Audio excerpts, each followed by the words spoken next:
Shalom saudara-saudari terkasih, yang diberkati Tuhan, dimanapun Anda berada. Marilah kita memperbaharui hidup atau hidup baru menurut Kristus. Pembaharuan hidup atau hidup baru dalam Kristus. Dari pengertian rohani, pembaharuan adalah perubahan hati atau kelahiran kembali. Dari sisi manusia, itu dinamakan pertobatan.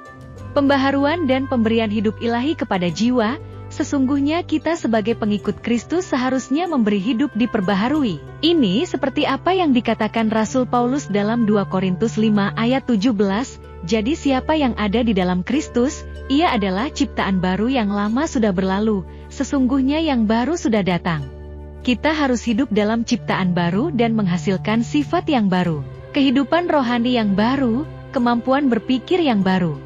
Ini seperti yang dikatakan 1 Korintus 2 ayat 14, tetapi manusia duniawi tidak menerima apa yang berasal dari Roh Allah, karena hal itu baginya adalah suatu kebodohan, dan tidak dapat memahaminya sebab hal itu hanya dapat dinilai secara rohani. Perlunya pembaharuan dalam diri kita sebagai umat pilihan Allah, agar kita tetap hidup bersekutu dengan Allah. Ibrani 12 ayat 14, menjelaskan, berusahalah hidup damai dengan semua orang dan kejarlah kekudusan.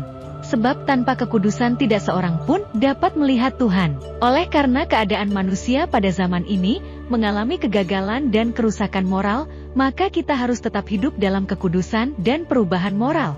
Ini kita tidak bisa melakukan dengan sendirian, kalau bukan tindakan Roh Kudus yang memperbaharui hati manusia, serta memberinya kepada hidup dan sifat Allah itu sendiri.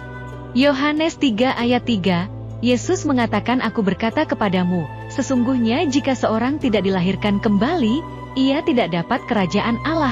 Maka hanya kelahiran baru, yang dapat menghasilkan perangai yang baru, dan yang kudus di dalam diri orang-orang percaya, yang memungkinkan kita tetap bersekutu dengan Allah. Alkitab mengatakan, pembaharuan merupakan perbuatan Allah.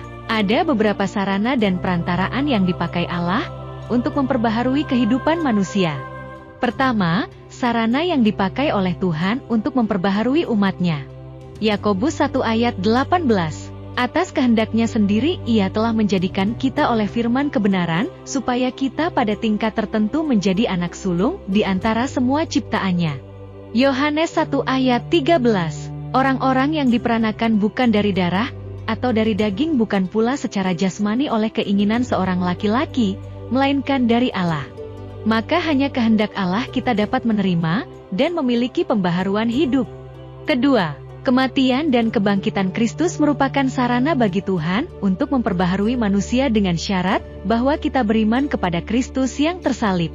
Yohanes 3 ayat 16, karena begitu besar kasih Allah akan dunia ini, sehingga ia telah mengaruniakan anaknya yang tunggal, supaya setiap orang yang percaya kepadanya tidak binasa melainkan beroleh hidup yang kekal.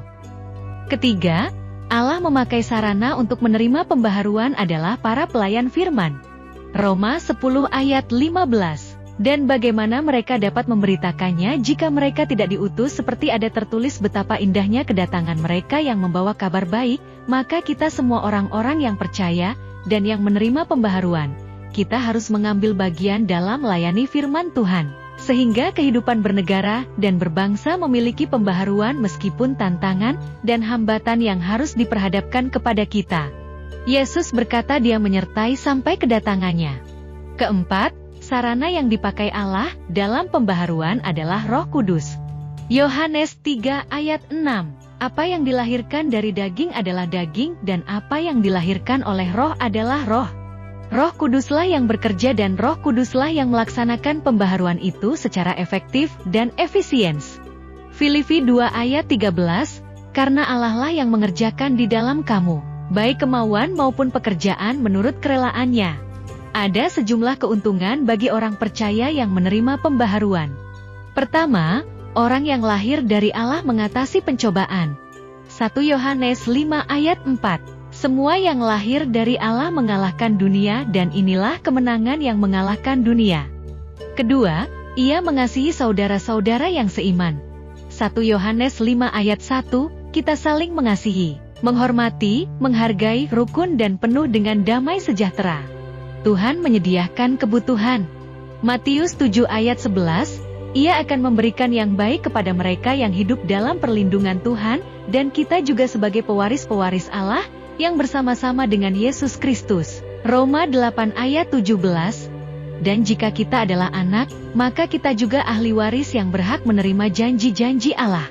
Sebagai umat pilihan Allah, kita harus menunjukkan kehidupan yang terus-menerus penuh dengan kemenangan.